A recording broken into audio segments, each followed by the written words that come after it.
Sometimes your head can be spinning, but in a really good way.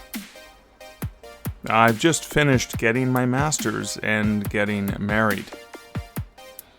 And I've got a lot of things on my mind related to those things. Should I call this the head spinning episode, or should I play on the alliteration? Well, you already know what I've decided, and I'll know what I've decided by the time I finish recording this episode.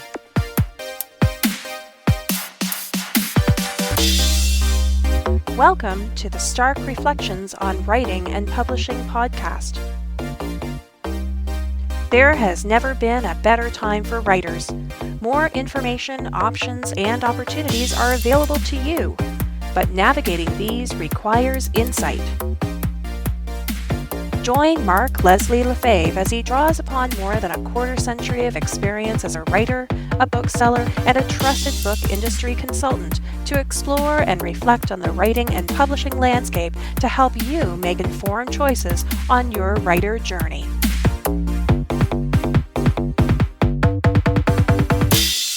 Hello, Reflectives, and welcome to episode 373 of the Stark Reflections podcast. This is your host, Mark Leslie Lefebvre, and this will be a solo episode.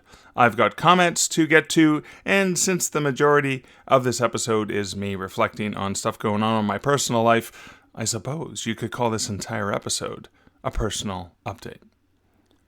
But before we get started, let's hear a word from this episode's sponsor.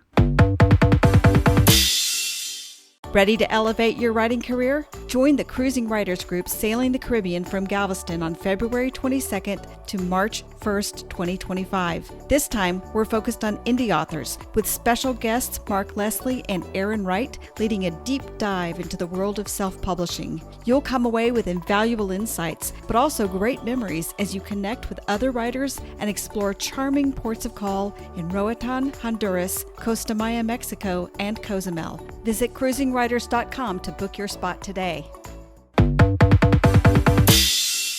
And a huge thank you to my sponsors, Cruising Writers, as well as to those who support the podcast over at patreon.com/starkreflections, as well as buymeacoffee.com/Mark Leslie. I do truly appreciate your support. And speaking of appreciation, I hope you guys enjoyed that latest episode in the Patreon-only feed as well. I neglected a couple weeks ago to announce the winner. I actually neglected to draw the winner and announce the winner of the Mindset Coaching with Thorn Coyle. Now, this goes back to episode 356, where I interviewed Thorn Coyle about their book, The Midlist Indie Author Mindset episode, and then I had a form for patrons and my coffee supporters where you can indicate your interest in that. And thank you guys so much. I appreciate the people who entered and with notes, lovely notes about why mindset is so important. And I entered your names in a list with numbers, and then I went to random.org and selected a random number, and the random number came up with a number that was associated with Linda Hill. So congratulations, Linda. I have already emailed you to let you know and see how I can get you in contact with Thorn for that coaching session. So congratulations, Linda, and thank you to everyone who entered to indicate the mindset coaching, that you're interested in that mindset coaching, which I love. I love purchasing extra stuff and randomly surprising my supporters, my Patreon and Buy Me a Coffee supporters, because you guys do mean so much to me. And also, speaking of supporters, I wanted to welcome back to the Patreon family Jo-Ann Carson. Welcome back, Jo-Ann, and thank you so much for your support of the podcast over on Patreon. And speaking of Jo-Ann, there's a comment from Jo-Ann coming up, so I'm going to roll the bumper and I'm going to play that comment from returning patron Jo-Ann Carson. All right, so this, as mentioned, is from episode 356. So Jo-Ann Carson commented not on the episode for 356 at starkreflections.ca, but on my Patreon post related to episode 356. Again, Thorn Coyle and I talking about their new book, The Midlist Indie Author Mindset. And this is a post on Patreon where I was sharing the opportunity, as mentioned prior to the bumper, for my patrons to get mindset coaching with Thorn. I supported Thorn's Kickstarter and purchased, or supported at the level where I could get a mindset coaching specifically, and Thorn was nice enough to allow me to pass that on to one of my awesome patrons. And as mentioned, Linda Hill got that. But this comment from Jo-Ann says, I backed the campaign. And Jo-Ann's talking about Thorn's Kickstarter campaign. So Jo-Ann says, I backed this campaign and I love the book. It's so good. It's the kind of book you keep saying, yes, yes, yes, all the way through. And Jo-Ann, I could not agree to you more. I often have that response whenever I'm talking to Thorn, listening to Thorn, that response, and very similar, yes, a very similar reaction that I had to the book. So thank you for sharing that. Anyone else, if you've had a chance to listen to the episode or read Thorn's book, The Midlist Indie Author Mindset, would love to hear your thoughts on it. I mean, apart from just how awesome Thorn and the book are, but thank you so much for that comment, Jo-Ann. Over on episode 371, which was my Rambling Reflections from the Road, July 2024 edition, over at starkreflections.ca for that episode, Johanna Rothman said, excellent! You just showed us the value of talk to the duck, and that's in quotes. That's an old programmer term that means talk out your problems, preferably to a duck. Johanna goes on to say, when we speak, literally talk, we process information differently. Ducks don't judge us, they just listen. I learned about this technique in the 1970s, exclamation point in brackets, and still use it all the time. Now I have a whole collection of enormously cute ducks. That is so awesome. Thank you, Johanna. I didn't even realize I was doing what you had learned in the 70s, old programmer talk. But yeah, it is so important sometimes just to talk these things out. And I'm glad you recognized I was doing something, I guess, that smarter people than myself have advised on doing. But it works really well for me, and I'm glad you guys are such an awesome audience to accept that. So thank you so much for that comment and those thoughts, Johanna. And then over on YouTube for episode 370, Questioning and Reflecting with Becca Syme, Vale Vin said, Becca Syme has ruined horror movies for me. Now, whenever the scared teenagers hear a weird sound that's obviously Bigfoot outside the cabin and one of them says, we have to go investigate, I automatically say, do you? In Becca's voice, or just scream, question the premise at the television. That's awesome. Oh my God, that is such a great thing to do, Bale. Thank you so much for that. Now, whenever I'm watching a movie where someone's making a really bad choice based on some sort of premise, etc., I'm gonna conjure up Becca's voice in the same way. So thank you so much for that, Bale. All right, so that's comments for this particular episode. If you want to leave a comment, you can leave them over at starkreflections.ca, over on the YouTube channel, at me on Twitter, etc. I love your comments. I love hearing about what you're reflecting on or reactions that you have to content from the episodes, because it just feels more like a community that way, and I love that sense of community. So thank you guys for those comments, and please do continue to share your comments. I'll try to read as many as I can on future episodes. But that's it for the introductory matter for this episode. I'm going to jump right into the main rambling, reflective content.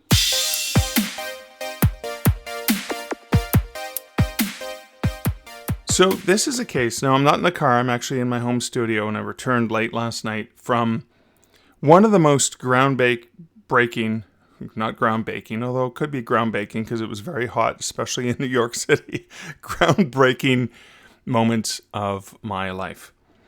I went to Colorado.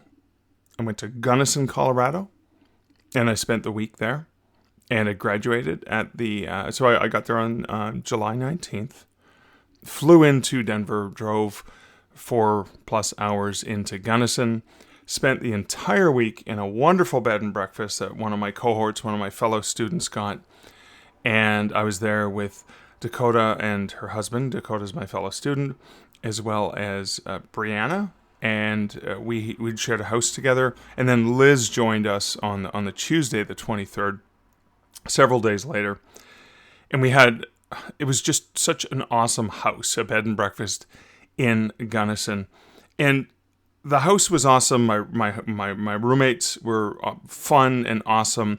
And so were the rest of the cohort of mine, as well as the incoming.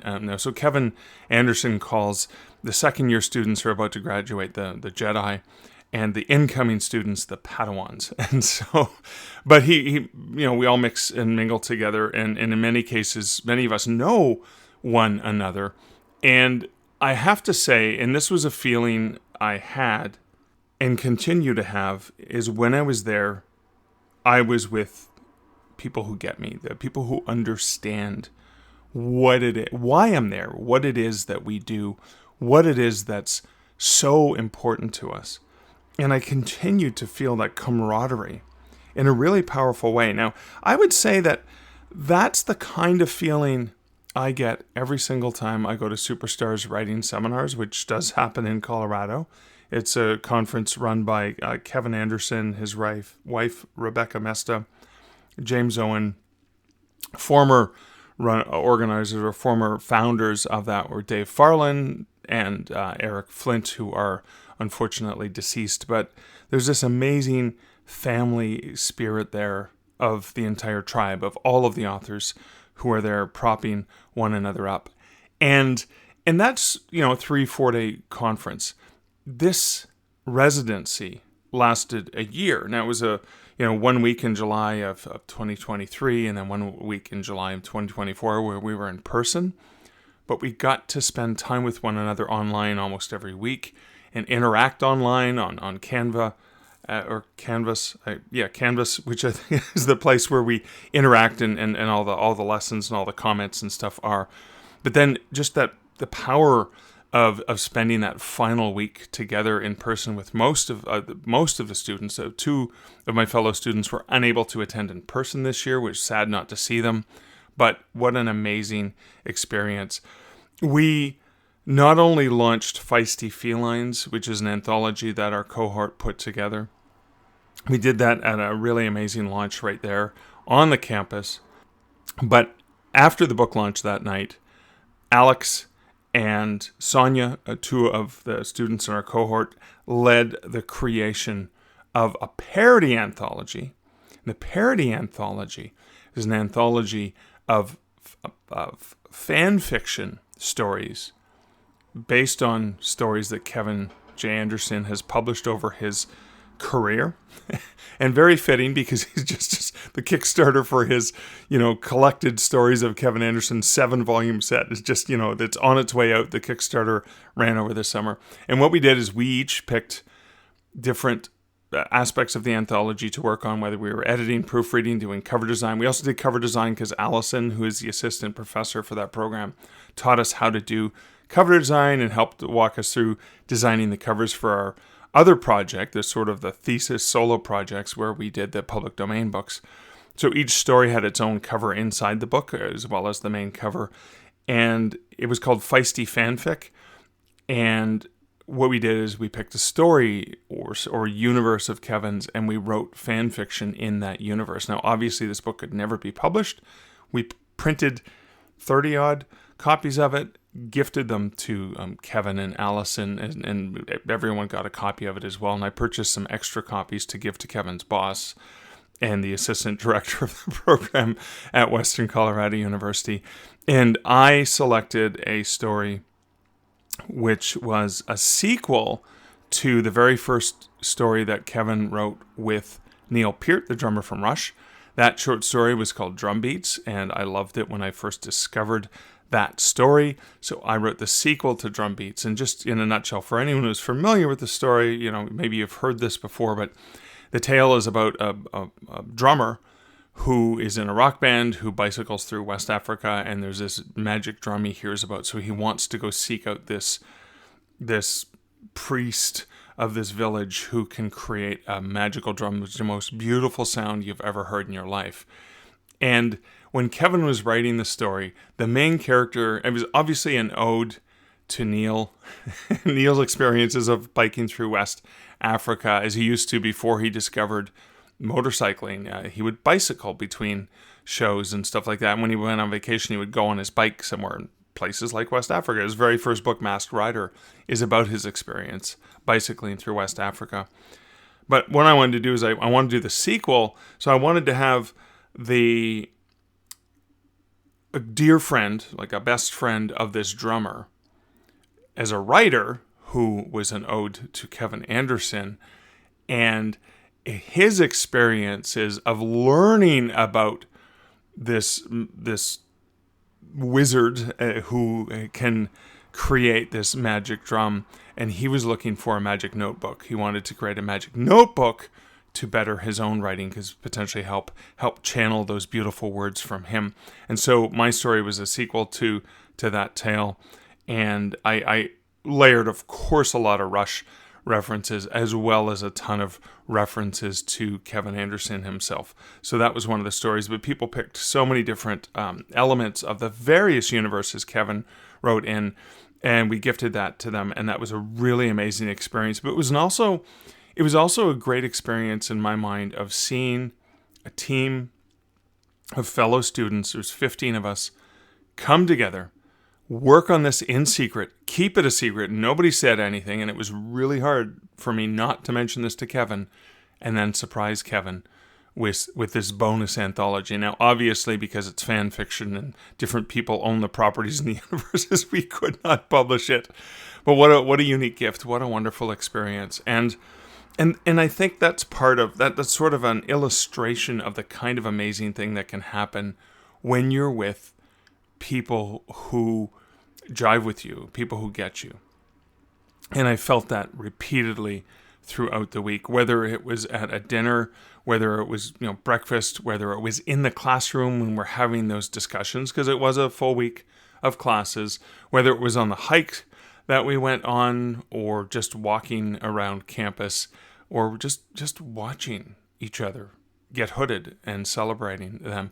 And even chatting with the folks who were there for the residents for the first time, and just seeing that magic and their eyes light up when they recognized what this meant. I remember talking to Jared, who was coming in from first year, and I think it was at breakfast or it was at lunch one day. I can't remember one of the communal moments. And this is when Jared, I think it was like 2 or 3 days in, turned to me and said, I've now decided the thing I'm going to do. And it was related to career, writing, and what he wanted to do with this program and with associated concentrations, etc. And the clarity in his eyes on that was just so amazing. Late night conversations, even when we had a beer tasting at the house, and just having the opportunity to spend a little bit more time talking to these amazing folks that I often don't see, or if I see them at a conference, and it's usually very, very limited. So we had a little bit more time to get to sort of chat and relax. Yes, even though we were studying. Yes, even though some of us were preparing to graduate. But what I want to do is I'm going to play the bumper. And because I was lucky enough, I was so fortunate to have been voted by the fellow students in all of the cohorts. So that's publishing, screenwriting, genre fiction, and poetry. Those are the other. I'm missing one. So we have. So there's publishing, there's poetry, there's screenwriting, there's nature writing, and then there's genre fiction. So there are those 5 cohorts. But I was so blessed, so lucky, so fortunate to have been voted to be the very first student speaker. Now, we had the awesome author Jamie Ford, who was speaking at this event, and oh my God, he is amazing. I sat in on the class that he was lecturing in, because it was a class, I think, was it genre fiction or was it poetry? I can't remember which one it was, but he was a guest speaker, and I made sure to attend that virtual class. Great to get to meet Jamie, and of course the speech that Jamie gave. And then Andrew Sutton, who's one of the faculty from screenwriting, he was sort of like the MC as well. He did a great closing speech as well. And I was so lucky that I got to also do my student talk there. So I'm going to roll the bumper and I'm going to read you my student talk. Some are born to move the world. Those are the words of Canadian author, lyricist, poet, and drummer Neil Peart. This statement has come to mind numerous times the past 3 summer residencies, but also now as I look out at you, my fellow graduates of this incredible, one-of-a-kind, life-changing experience. Because also in the words of Peart, you move me. You move me. You, my friends, were born to move the world through your words, the impact that your creative expression has and will have on those fortunate enough to experience it. And in these past 3 years, I've been lucky enough to witness it firsthand. Writing and storytelling, in all its forms in media, is ultimately about the connection between people, that most magical dance between writer and reader. And this residency, this entire experience we share at Western is about connection, and also a similarly magical dance. All of us students are so fortunate to have such a world-class leadership and mentorship in all of the program directors, faculty, instructors, and staff who bring their life and work experience, but more importantly, their passion and their desire to create an atmosphere that is warm, welcoming, and ultimately inspiring. We are all blessed and privileged to get to learn from such dynamic instructors, mentors, and ultimately friends. I've been following this program since the inception of the publishing concentration and have long been impressed by what it offers. But it wasn't until 3 years ago that I got to experience the magic that happens during this week of residency when I was honored to be a guest speaker for the publishing concentration. Sitting in on several of the classes and observing firsthand the animated engagement of creativity, I kept thinking, why didn't something like this exist when I was in university? And the same muse that whispers in my ear or gently nudges my hand reminded me that this does exist. It's real. And I can have something like this to enrich me as a writer and as a person. Among becoming a father and meeting my soulmate, who I will be marrying in 3 days, this experience with all of you counts among the most significant joys, thrills, and honors of my life. I've cherished getting to spend time and bond with my like-minded fellow students. Memories you have shared include sitting around the fire with other writers, having soul-to-soul conversations, or sharing ghost stories late into the night.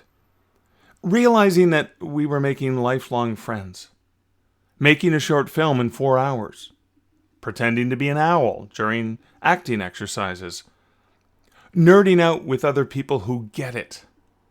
That beautiful bonding hike through the mountains with the publishing crew.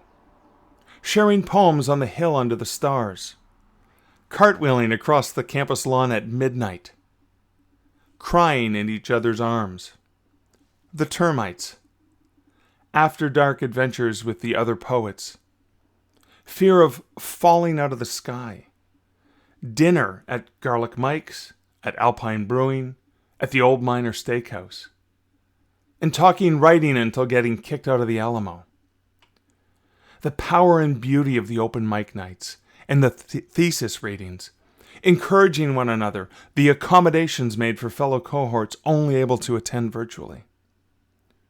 What's so special and consistent in all of these favorite memories is that we have found our family in one another. We have forged friendships and bonds that have changed us in immeasurable ways. 2 things I consistently share when speaking to writers are that there has never been a better time in the history of writing and publishing to be a writer, and that the future of writing and publishing will continue to be more collaborative.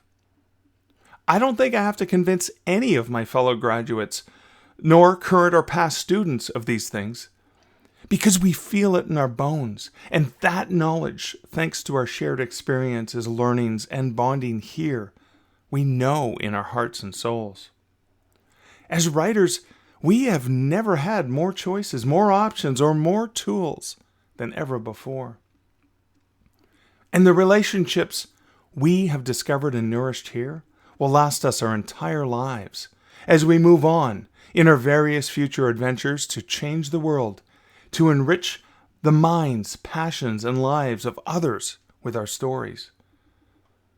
In the movie Planes, Trains, and Automobiles, when trying to share how he feels about his wife, Del Griffith says that love is not a big enough word.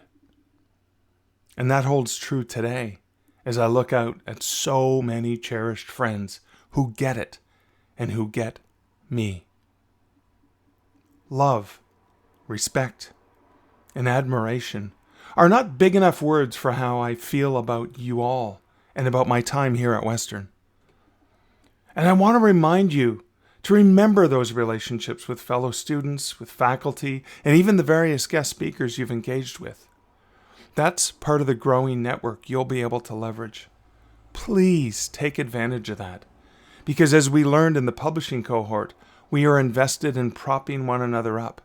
You are, after all, cherished family. We get you. So in closing, who was born to move the world?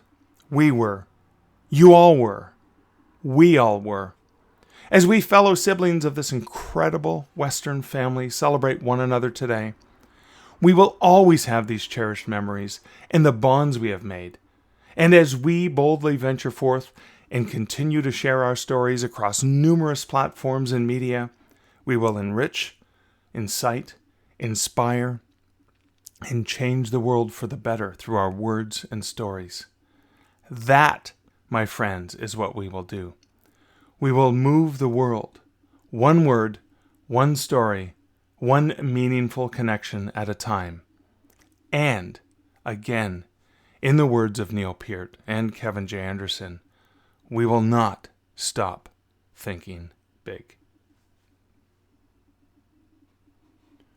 So that's the text of the talk that I gave for the publishing cohort. I of course added a few things on at the very end, especially the last line. And I did break down and started to get emotional and weepy. And then I called out Kevin, saying, "Kevin, I'm not going to cry. I'm not going to cry." But I didn't do that during this because I'm sitting in a room by myself with a microphone. So I managed to control my emotions a little bit. But when I was looking out at the students, I felt that emotion and respect and love for them. And it kind of took over. And speaking of weeping, I did the same thing in New York a few days later when Liz and I got married and we were in Central Park. And Liz and I, being the procrastinators that we are, decided not to actually pre-write our vows. We were just going to speak from the heart. Oh boy, that's dangerous. If I pro-wrote my vows and I was reading from a script, I may have been able to put on my narrator voice and control my emotions, but I didn't. And I did break down and I wept with joy and love when I was looking at Liz and trying and failing at expressing just how much she meant to me. But that was a really special moment.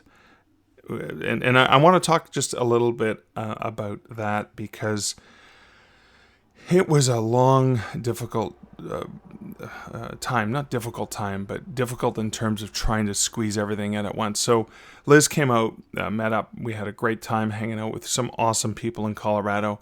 Graduated on the Friday. Didn't even get to hang out to have dinner with my fellow cohort because Liz and I were flying to New York early in the morning on Saturday on the 27th. And because we wanted to get to New York early, and I'll explain why we wanted to do that. A few reasons. But so we had a 4-hour drive from about 6 o'clock till 10 o'clock to get to Denver that night through the mountains and the rain, et cetera, et cetera. Then I had to return the rental car. There was a whole adventure with returning the rental car and then taking the bus back to the airport and then the shuttle back to the hotel and then getting a shuttle early in the morning. I think I got about 3 hours sleep that night. And I only got about 3.5 hours sleep the previous night because I was up with a bunch of people that had come over for beer tasting, and it went on till roughly 1 a.m, and then I still had to get up and work on the speech that I just read to you. So again, that last minute. But then, so early in the morning, Liz and I basically flew to New York and spent, I think by the time we got to the hotel, it wasn't until 2 o'clock anyways. But by the time we got to the hotel, then Liz and I spent the day on Saturday exploring and getting to Central Park and scouting out the locations for where we might get married and where we might be able to take some really great pictures. And then it was that day, of course, we still had not gotten the rings. It was when we were coming back from Central Park and we were on our way to Hell's Kitchen to go have a beer at what used to be the Pony Bar and then Hellcat Annie's, but is now known as Scruffy Duffy's, but same owner and similar atmosphere. I'll be honest with you, the beer's maybe 75%, 70% of the good beer that they used to have, maybe 60%, because they have beers that the Pony Bar would never be caught dead carrying in their right mind, and even Hellcat Annie's didn't have, Michelob Ultra Light and all that junk. The Pony Bar only had craft beer and would not take anything from a major brewery. So, I mean, Scruffy Duffy still has good beer and good vibes and good people that are there. But again, it's a little bit disappointing when it used to be purist in terms of craft beer, and now it was kind of like a weird mixture. But anyways, I'm getting ahead of myself and I'm focusing on beer too much. So Liz and I are on our way to go get go have something to eat and craft beer. And of course, wouldn't you know it, we were talking about the time that I think Fifth Avenue was closed for several blocks, and there was a really great, and I don't know if it was a Jewish holiday or what it was, but it was this great festival with some amazing food and vendors, and they had the street closed for like several blocks. Well, this happened. I'm trying to remember the street it was, so it might have been 8th Avenue, might have been closed, probably just 3 or 4 blocks south of Central Park, and it went on for a good 8 blocks. Well, wouldn't you know it, Liz and I stopped in any vendor that looked like they had jewelry, and we're like, hey, let's see if we can find some wedding rings to buy. And this is Liz's brilliant idea, and I love this so much. She said, why don't we just buy the rings somewhere at some vendor in New York? And who cares if they're from a jeweler or expensive or anything? What matters is the experience. What matters is the memory of picking them out together at the last minute, just embracing who we are. And that's what we did. And I think it was about the 8th or 9th vendor that we got to, and we each found a ring that we loved so much.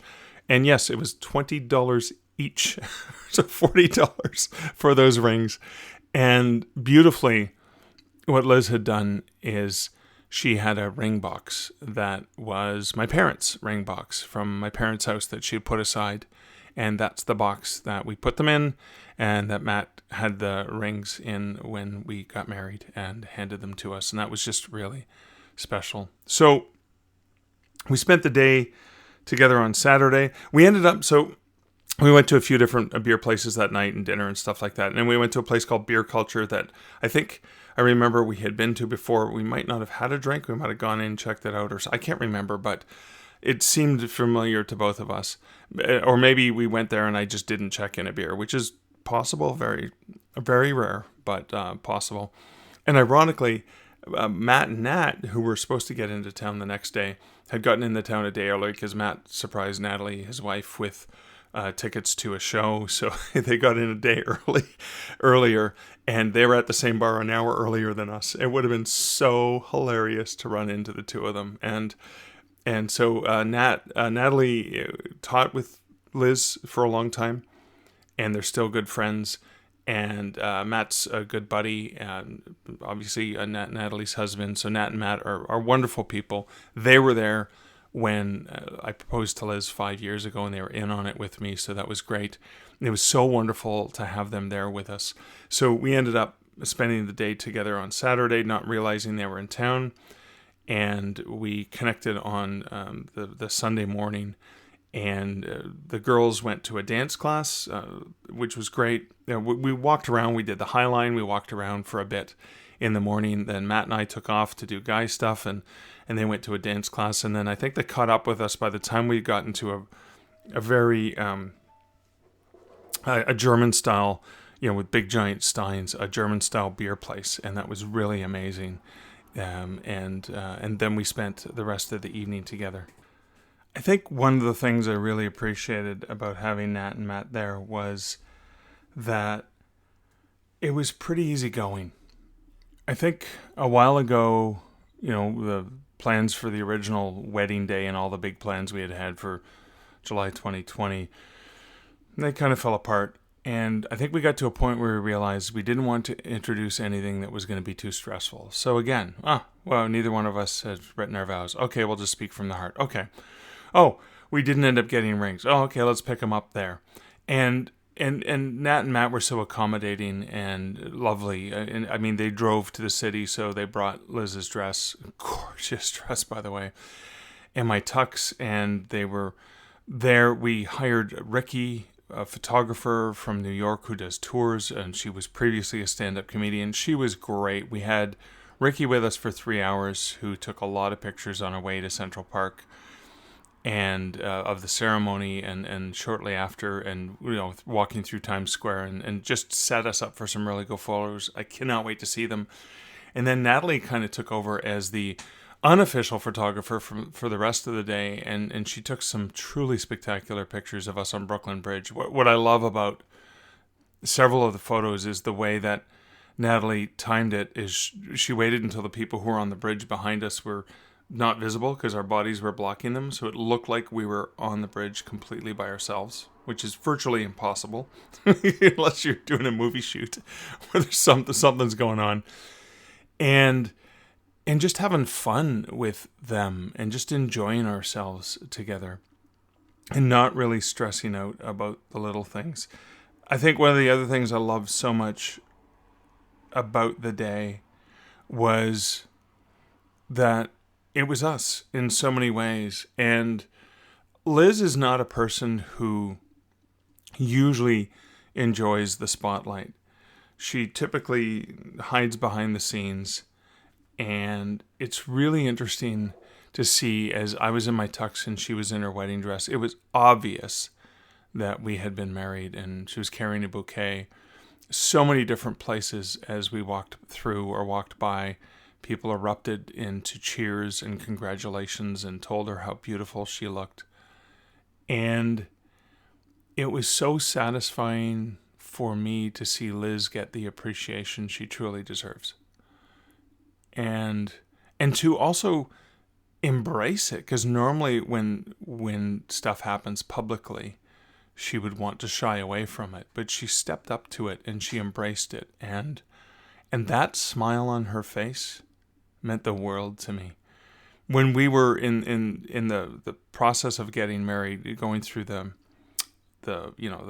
vows, etc., there was a group of people on the Bow Bridge in Central Park, which is the bridge where a lot of people propose, and they were watching the ceremony from 100 feet away, where we were on the shore, and they erupted into applause, which is kind of, we were kind of doing not like a private ceremony because we're in Central Park, but it was so cool. And it felt so good, especially just to see that. I mean, two of the things I love the most in this world are the sound of Liz's laughter and her smile. And I got to hear that and see that so many times that day. And I think the other thing is because that was the 10th anniversary of our first date. And I don't know why we were so bold and so brave. On a first date, we ordered wings. And so in our tux and wedding dress, one of the places we went to was a wonderful Irish pub in Midtown Manhattan, O'Connor's, and it was a rooftop patio, and we ordered wings, and we did, instead of the thing we do with the champagne, where you wrap each other's arms around, each other's arms, and you drink the champagne, we did that with chicken wings, because that's more our lowbrow style, but it was a lot of fun, really amazing day, and we got back late last night. So again, this is more of a rambling reflection, but what I think is, my head is still spinning from the thrill and the excitement. And I think what I was trying to capture is, and I think I said this in my valedictorian, it was not a valedictorian speech. Liz kept saying it was my valedictorian speech, but it was not that. I was a student speaker, and that was what I was called and described. So in my student speech at the graduation ceremony, and also in my wedding, there was that moment of, I talked about you're with people who get you. And that's exactly what both my masters and getting married felt like. With Liz, I'm with somebody who gets me. And we were with a couple of friends who got us, and we get them. And with my fellow students, the cohorts, and all of the people who are in this master's program, from faculty to students in other disciplines, etc., you know that they're people who get you.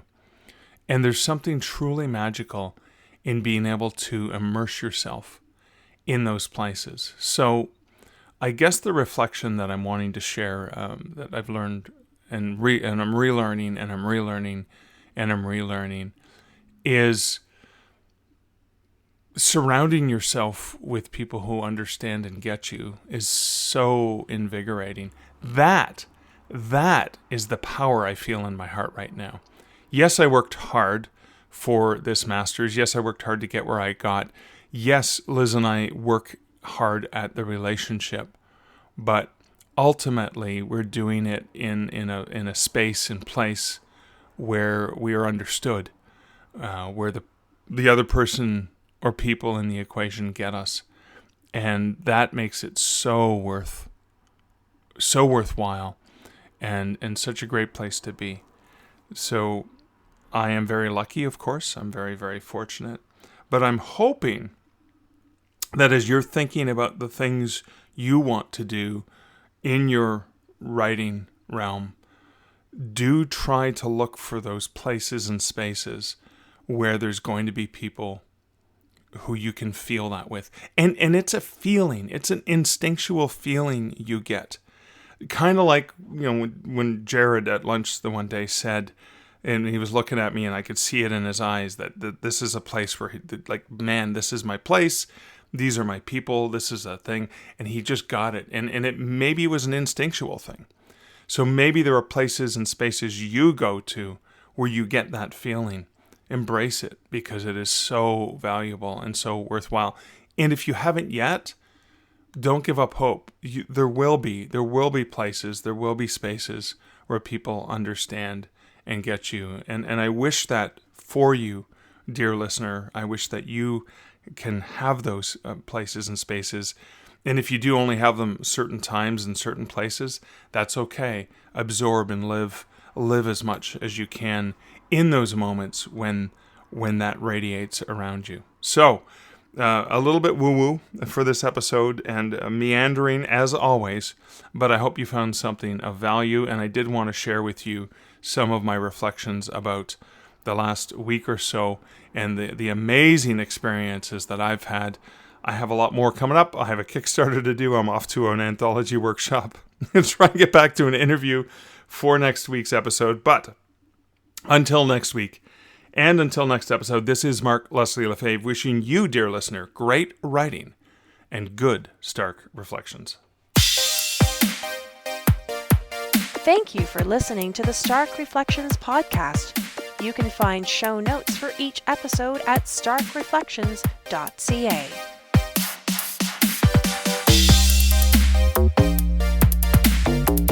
The music for this podcast, Laser Groove, was composed and produced by Kevin MacLeod. Check out more of Kevin's great music at incomptech.com.